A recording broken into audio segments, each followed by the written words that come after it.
Hi. Recently I got a comment from one of my followers asking me, um, you know, was interested in my line work, how it is that I, get this kind of fluid line. More than once, people ask me about these fluid lines and wanting a video demonstration of how I actually get these lines done. So, let me just start up go to my other project. Okay, so anyway, this is just a page of doodles that I've been working on so far, and let me quickly just doodle out a face for all of you. So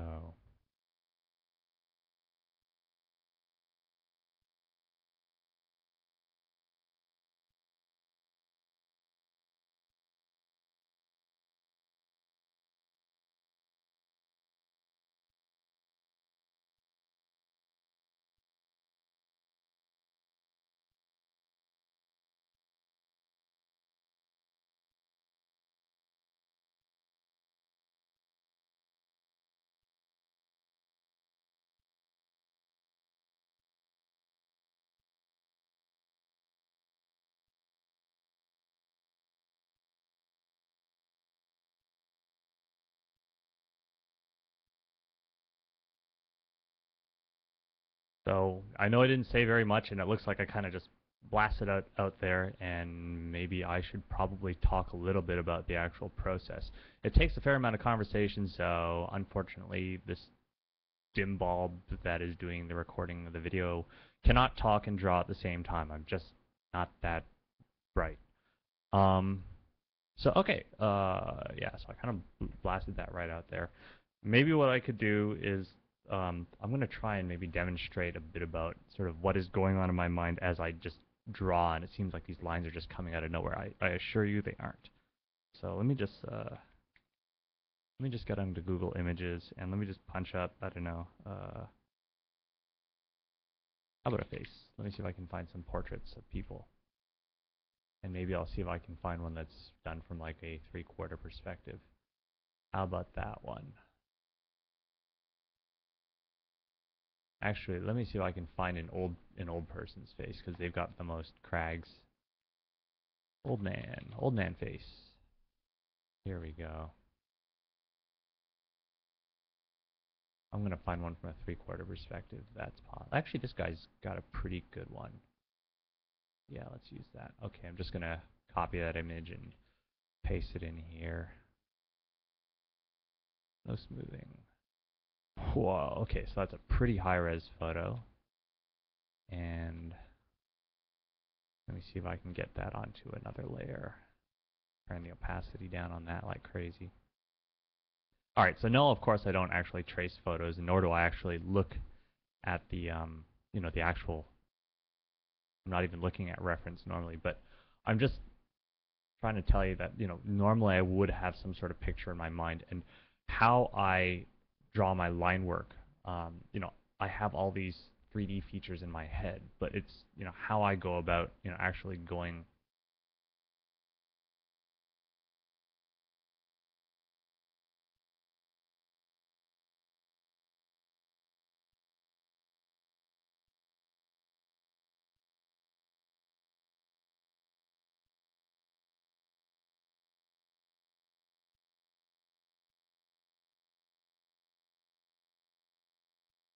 Right? So I have this, this path that my eye takes whenever I'm drawing over things. I'm looking for three-dimensional forms. I'm trying to play the line over three-dimensional forms. Like for instance, I could look at the wrinkles in this guy's forehead, and I can imagine if I was to draw grid lines over it, right? I can, imagine it the same way that I would look at 3D modeling software. There's a crevice. There's every single part of this guy has a three-dimensional form to it, right? That is what's going on. Everywhere, all over this guy, are these three-dimensional folds. I can imagine the lines wrapping around, and this is just, a fundamental of drawing is just being able to look, like people always say, nice lines, but I mean, it's the forms that matter most, right? It's being able to kind of break something down, and I don't mean necessarily tracing, on top of a photo because I don't actually have photos up, but this is how I look at form. This is how I see things. I always see things in this very kind of three-dimensional manner. And as a result, my lines, I can very quickly just kind of wham, wham, wham, wham, go right over those forms. There's all these perturbations in a line, when it's very fast, in which I just this stuff goes on in my head all the time. Um, and so I can just see, I can take any course, any line, over the whole form, and you can see there's these perturbations to the line which follow the form. So that is kind of one of the key things about when I'm drawing a face, is that this face may start out as a circle, but very rapidly I start to try and get some perturbations going on. So I could do that, and then yeah. Right, the moment I do this, I'm just going over various contours of this face. Right, you can almost kind of see how there's all these slices. It's like I'm thinking like an MRI right now, and I'm taking various slices of the head. So I mean, that is, this is at the very core of what I draw. I'm always thinking very, very three-dimensionally. Maybe another example would be, I guess if you followed my channel for a while, you kind of realize how it is that I take flat objects and I can play lines on top of them, right, and wire them up and make them look, three-dimensional, right? So there's this kind of a trick to it, making something look three-dimensional, taking flat shapes and making them three-dimensional. That is, again, at the core of what I do. Then there's other things, it's like just having really, really strong basics.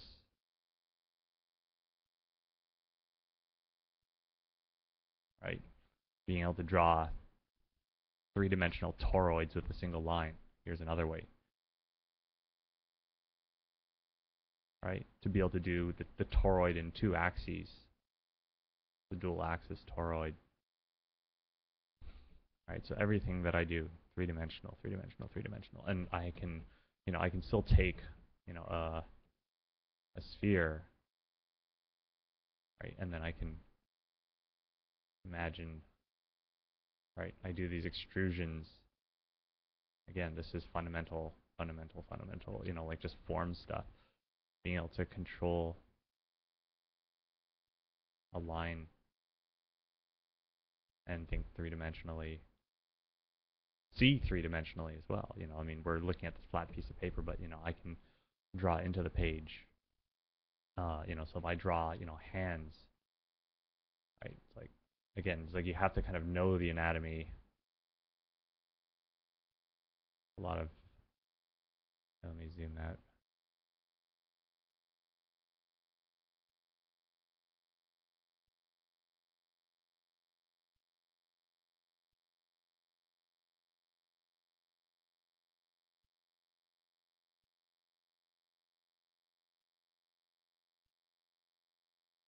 And right now I'm not actually looking at any, my own hands. This is just out of memory.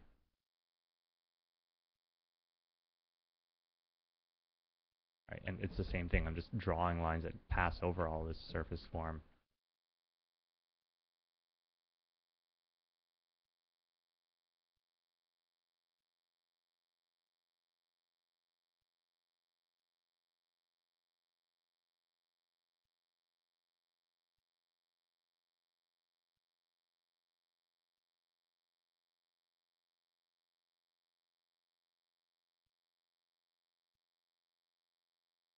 And there's a lot of approximation that goes on as well. I mean, I don't worry if something is not absolutely perfect, and a lot of times there's a lot of approximation, a lot of just kind of like, it's close enough, and not getting too worried about it. Or and even then, even though it's like a lot of these lines are kind of unbroken, I don't mind breaking them. It's just, again, it just comes with practice. What else can I show you? It's I approach people's faces and even the hair in the same way in which I approach landscapes. I do this kind of thing where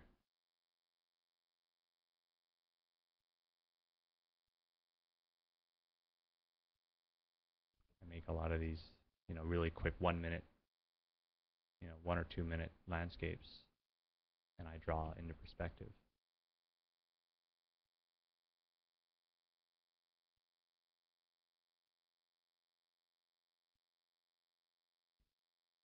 Right, so it's simply being able to draw and doodle a line that goes into space and comes out, and it's all driven, by a sense of form, by a fundamental basic, like this stuff here, which is really important, and this stuff here, where it's like I can draw cubes that rotate. I mean, this is all the stuff that you find in the first page of the book, but most people tend to gloss over this stuff and just say, "Oh yeah, I know how to draw cubes," and then they wonder why it is that they can't. Their drawing's not getting any better because they've jumped straight ahead to coloring and lighting and all the fun stuff. They they don't get the fundamentals. They don't really get the fundamentals. What else? Just trying to think of other.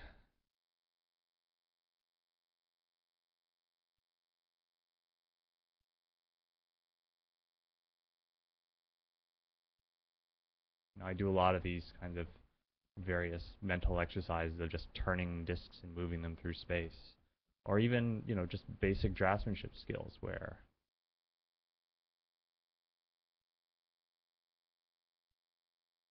I essentially try to treat my arm like a drafting machine or like a CNC controlled machine, right? Precise movements, straight lines in any direction. Um,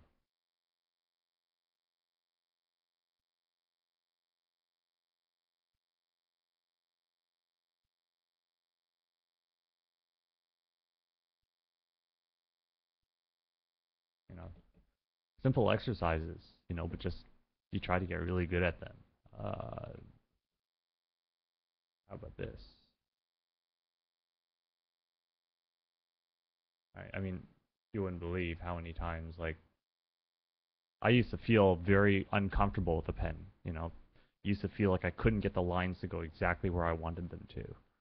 And it's only through doing this kind of brute force, had this brute force approach, to drawing,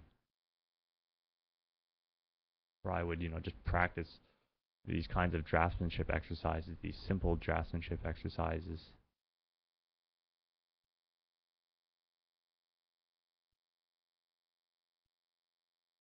Yeah, they take a lot of concentration. Yeah, they're difficult. But I mean, if you feel uncomfortable that your line's not going to go where you want it to, then how do you expect to be able to, do the kind of freeform drawing that I'm doing?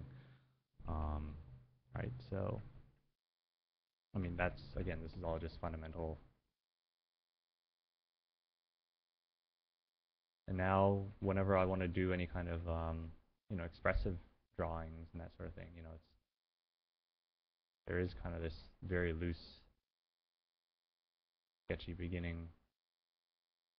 I think about head and shoulders very often, and head tilts, and I break a lot of rules. There's a lot of skewing that goes on, um, but I mean, at least I'm not worrying about the pen not going where I wanted it to go.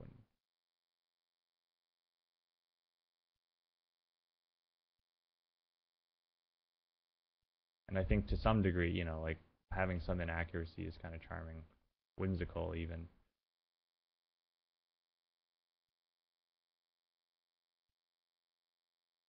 And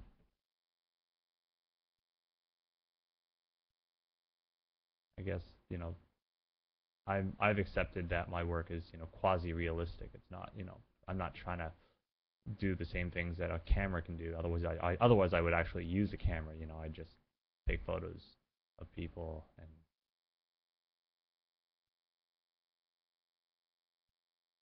I just realize that what I want to do is not be a camera. I don't want to don't care. I'm not a slave to.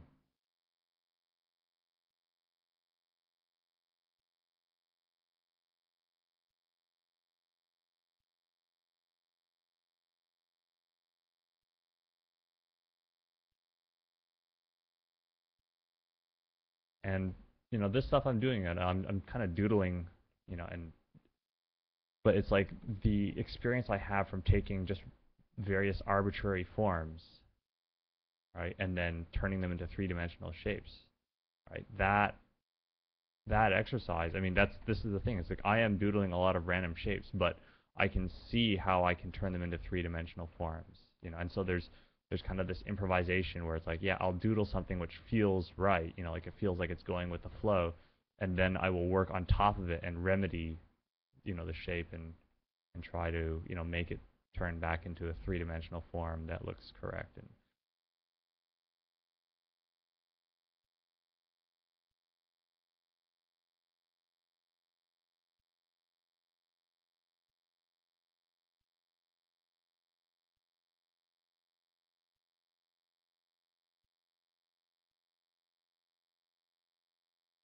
And then all the hair and the clothing, that just kind of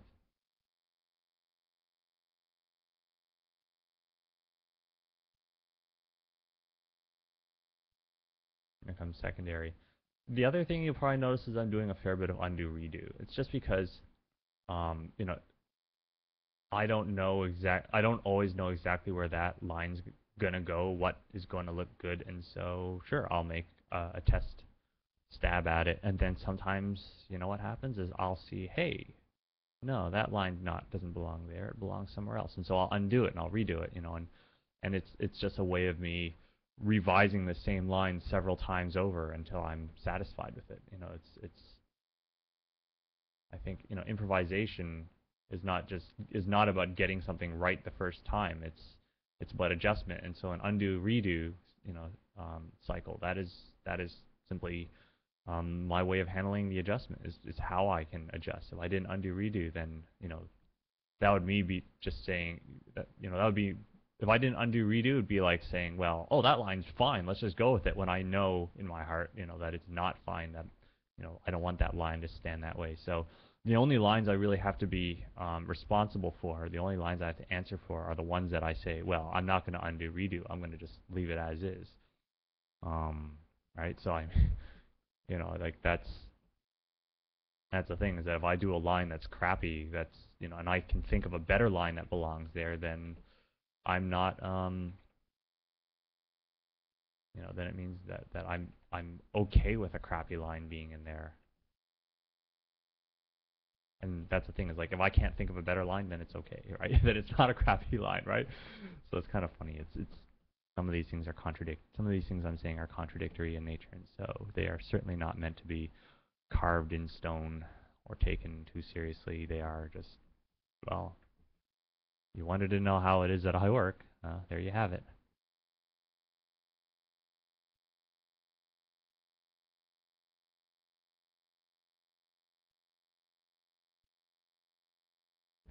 So yeah, there's a lot of idealization going on, but I mean that's, to me, the main draw of, that's the whole reason I draw, is just because I can idealize, and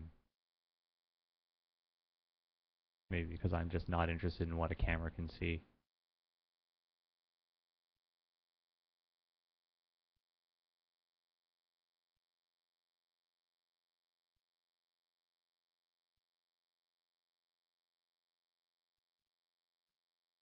Okay, so yeah, hope that helps out some. Uh, yeah, I'm done.